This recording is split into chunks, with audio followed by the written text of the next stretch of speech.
So, the Afghanistan catastrophe continues to dominate the news, as it should.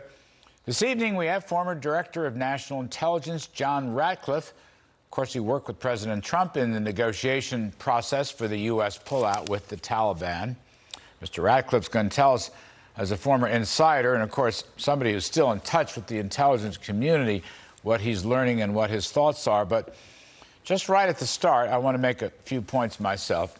Especially, I want to reference former Vice President Mike Pence's terrific op-ed in today's Wall Street Journal. The title is, "Biden Broke Our Deal with the Taliban."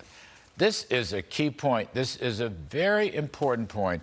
It is one that the media and the Biden administration continues to overlook, and I want to focus on it.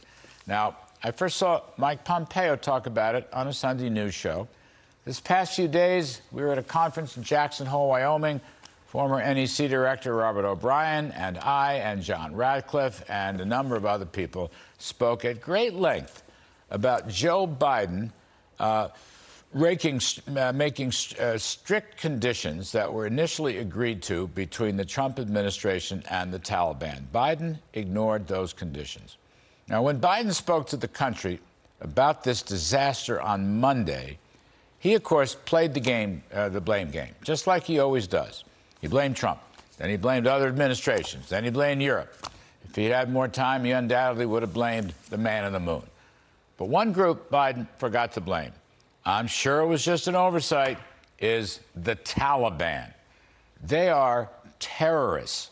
In fact, many have forgotten the original mission in Afghanistan post 9/11 was to destroy the terrorists that were harbored in Afghanistan, who were crucial in the attack on America in 2001. That was the mission. Anti-terrorism. Destroy the terrorists. That should today remain our mission.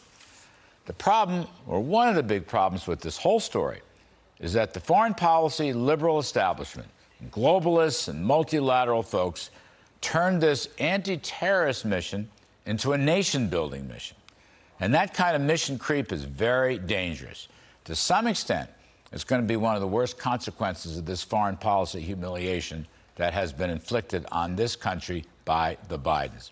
You see, the Taliban terrorists will harbor groups like ISIS and Al-Qaeda, and who knows what other America-hating crazy terrorist groups will be found in Afghanistan under the Taliban regime. Bet on it. And let's not forget also that Joe Biden, who was always wrong about foreign policy, and of course a whole lot of other things as well, Joe Biden opposed the Obama assassination of Osama bin Laden. Well, guess where Obama killing occurred?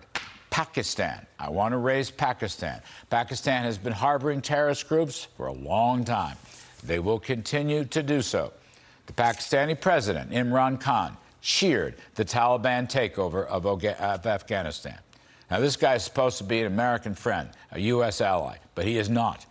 He offered Pakistanis safe haven during the whole period of 2 decades. He offered the Taliban help and resources, and you can count on Pakistan to provide resources to the Taliban terrorists today and in the future.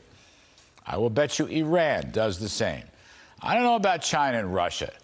I know, surely, they like the fact that America is a paper tiger once again, but those countries have no love for Muslim terrorist groups. Maybe China will be emboldened in Taiwan. That's a big risk.